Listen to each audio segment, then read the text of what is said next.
in the embargoed section.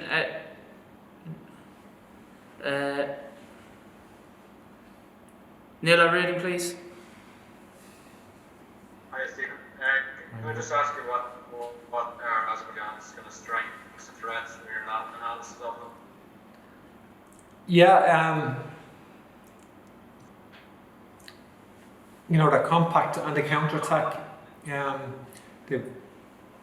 They've got a lot of options in their attacking players that they haven't had a consistent pairing. They have sort of 5 forwards and they've used the 5 forwards, and they've actually added 1 or 2 in the game against Luxembourg the other day.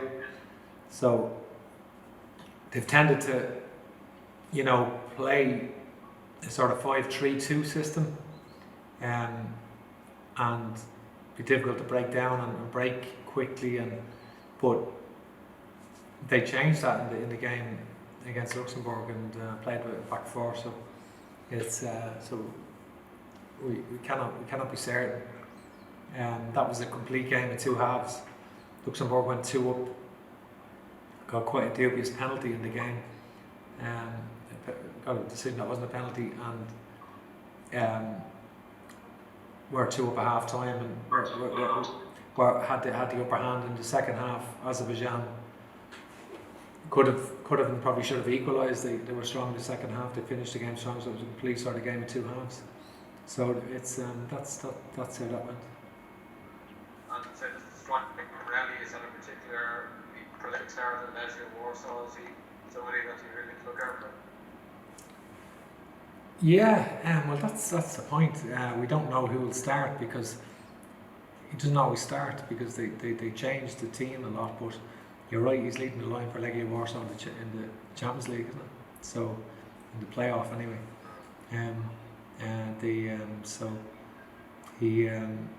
So they have some players playing in the group stages of competitions and so forth. But listen, we're focused on ourselves. We're not really. We do our homework in regard to Azerbaijan, but really it's about ourselves, getting ourselves ready, making sure we're right, and being able to put in a really good display and getting the energy levels that we need to play with intensity. That's very important. Gavin Cooney, please. Hi Stephen, just to build on that actually, what do your team need to do well to break down Azerbaijan tomorrow night? Yeah, we just, we need good attacking play. I think we need to show our quality in wide areas, and good interchanging between the attacking players, and cohesive, creative play, and that's what we need to break them down, for sure. And does that need to change your formation, or do you look at that system that was deployed in Portugal as that's the system now going forward from a cohesion point of view as much as anything else? I'm not going to discuss what system I'm actually going to play in the match now. I think that wouldn't be wise for me to do that.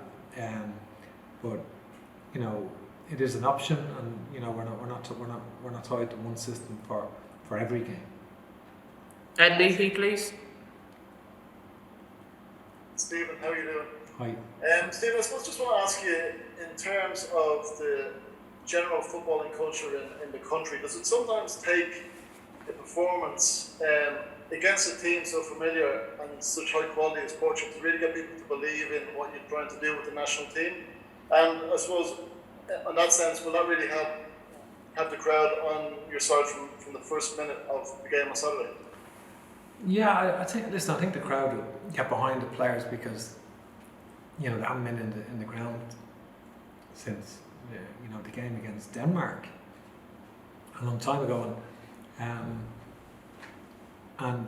they've great affinity with the players, and they want to get behind the players and make sure that they help inspire the players to a home win, a victory. That would be ideal.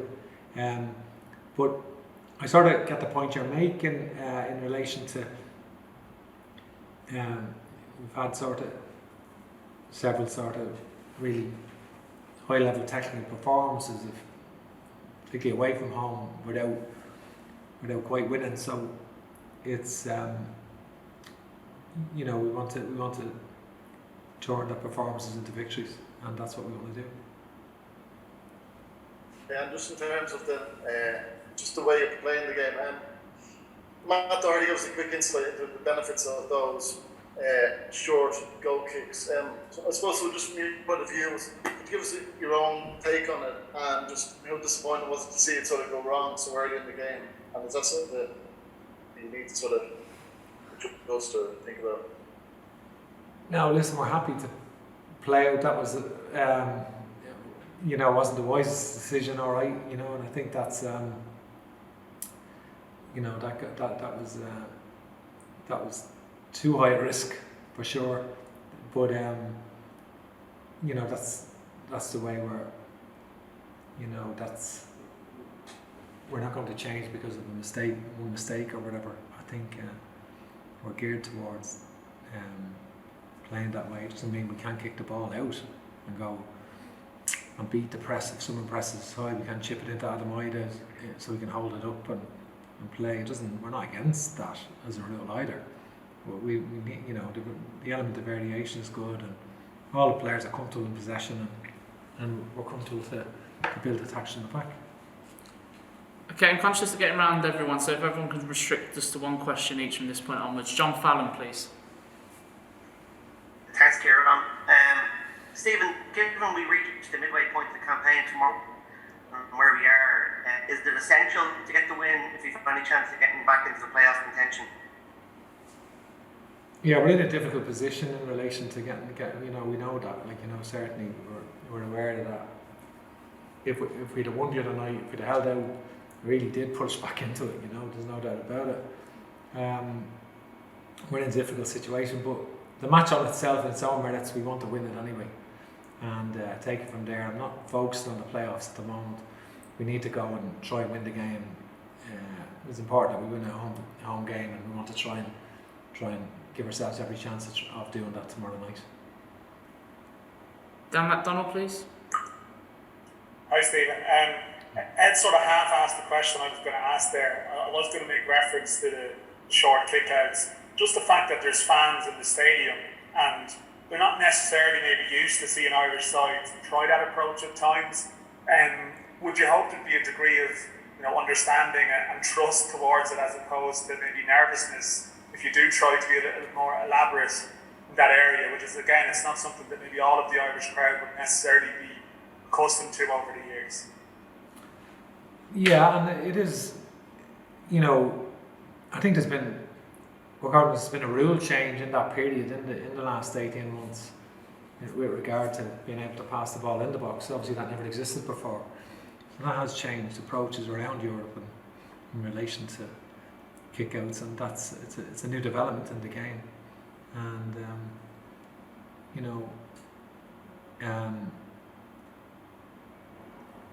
we all, at club level or at the under-21 international level, I always build from the back, but we weren't, those short kickouts weren't allowed though then, so it's a relatively new, it's probably around 18 months now, or maybe a little bit more, in that you can actually play, you can pass from within the box. So there's lots of different techniques and variations on it, and it's not unique to us. Most European teams are comfortable doing it, and it's measuring the risk. You want to do it and not give up. Certainly you don't want to give any goals away. At the same time, to construct attacks, there has to be an element of risk. The easy thing to say is, just don't take any risk and just we'll kick everything long. But that's not the approach we're adopting. Brendan O'Brien, please. Brendan? Or Brendan Crossan, sorry. Thanks, Kieran. Stephen, you've had adversity in your career. Obviously, would you say this is the most challenging the last year? It's been the most challenging period of your career with COVID and empty stadiums. And do you feel as if you're coming out the other side of it? Yeah, it's a deep question, and one that's probably requires some time to answer properly, or an answer that would do the question justice. But I think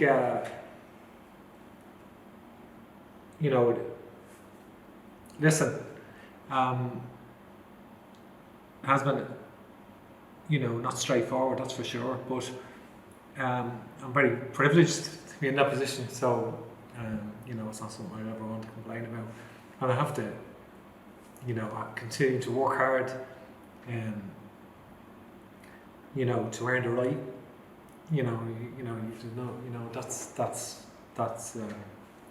That is, I have to continue to work hard to earn the right, and I think the players now are really, there's a great sense of team amongst the group, and I thought we've seen that in March against Serbia, believe it or not, and let ourselves down with the performance in Luxembourg within the group, in a game that we could have won but lost.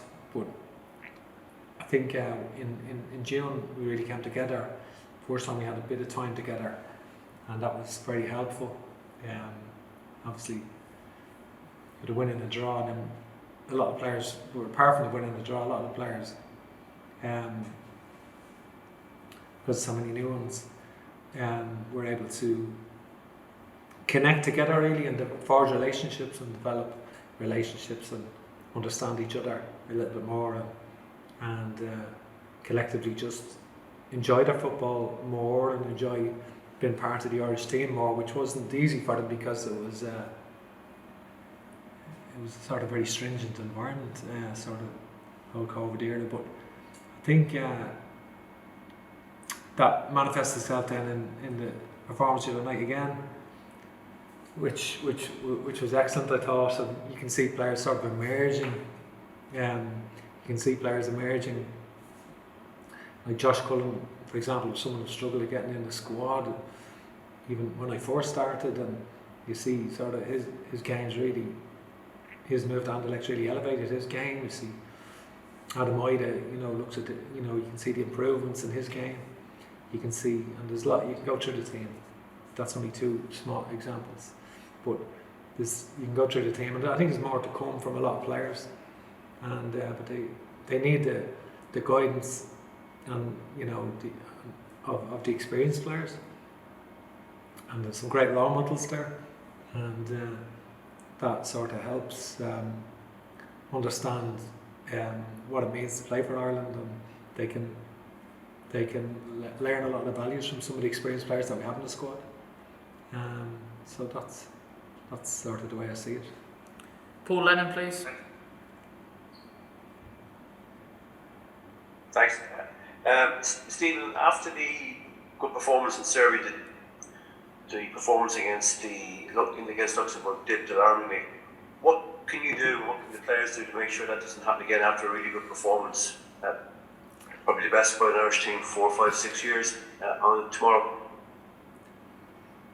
Yeah, I think psychologically we have to just get ourselves prepared early. We understand the challenges that Azerbaijan bring, and we discussed that in the team meeting shortly, and we'll go through that because our focus had been purely on Portugal, and we got back yesterday, and now the players will focus quickly on Azerbaijan. We trained today in the stadium, which is a new development again for the players, so hopefully obviously some players it'll be very light for some players, which is match day just +2 and match day -1 for them, so it's we need to start the game well, and we need to bring a level of intensity to the game that we have to do that, and because Azerbaijanis are a good technical team, they can have good cohesive passing movements, and certainly so we have to make sure that we have a level of intensity in our performance, and the creative element. We need to be creative on the night and show that we can break them down. Paul O'Hare, please. Stephen, how are you?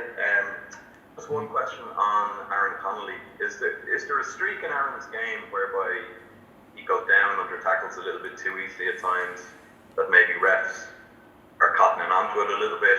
And if so, do you address that, or do you just leave that in his game in terms of the potential that maybe it will work in your favour at times? Like, I think the VAR wasn't available for the Serbia game, but replays concluded that it was a definite penalty in Serbia for us to go 2-1 up with 20 minutes to go.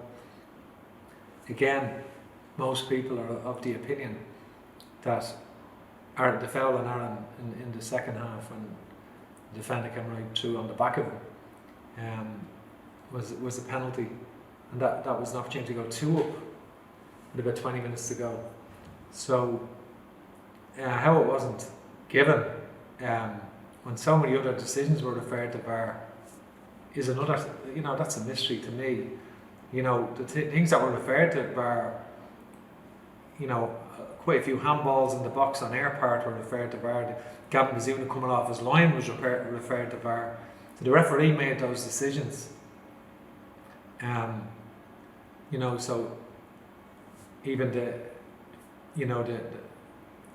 he was asked to review his penalty decision against us and reviewed it. So it was, Aaron has a low centre of gravity. The way he dribbles at pace, and he has such a low centre of gravity that he's always going to avoid tackles, and because he's so quick, inevitably he will get his fair share of free kicks and penalties. Because we haven't had a penalty since Ireland haven't had a penalty since Robbie Brady in the Euros, 2016. So that's unbelievable. It's an unbelievable statistic. Really. So it's I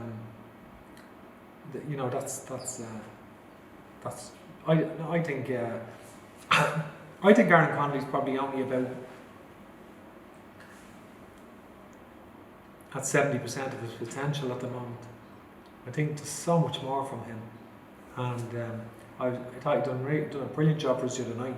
He punched holes in that. The way we set up, we overloaded with Jamie McGrath coming from the right side of the position into midfield. We could create 3v2 situations in the midfield, and we isolated the position between Cancelo and Pepe. We knew that there was a big gap there. Cancelo being so attacking, and Aaron punched holes in that left channel all night, and he was an outlet for us all night, and he carried the ball with such pace. But probably because he's not been playing regularly, and other issues, I think he can be so much better when he gets himself. I think there's a lot of potential with him, and we've got to nurture him and try and get him to fulfil that for sure. And final question from Philip Quinn, please. Thank you, Ron. Stephen, you mentioned statistics there. You've lost 15 players, I think, through COVID-related issues as manager. I'm happy to come with that, including Shane on the last minute on Wednesday.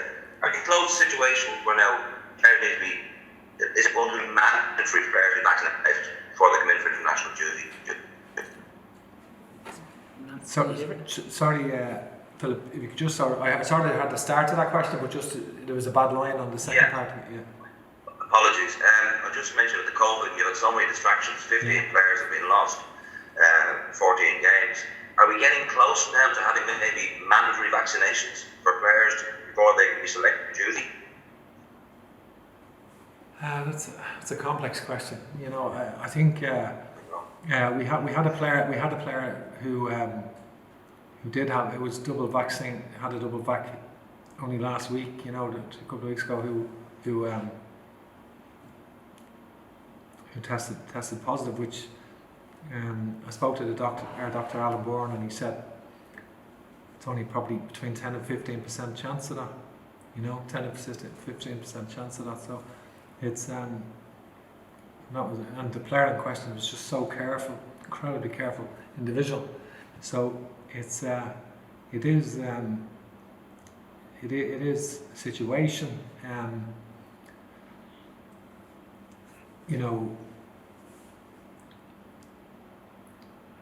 Shane, you force people to have vaccines. We make sure that before they come into camp, the day before they come into camp, that they have a PCR test before they come in. And then once they come in, they have another one, you know. So Shane long passed 2 tests before he tested positive. But I'm told that it can take 5 days to inhabit your system. So I suppose I haven't really answered your question in terms of do you think if we get to a stage where we force people to have vaccines? I don't know on that one. I really don't know whether you can do that, but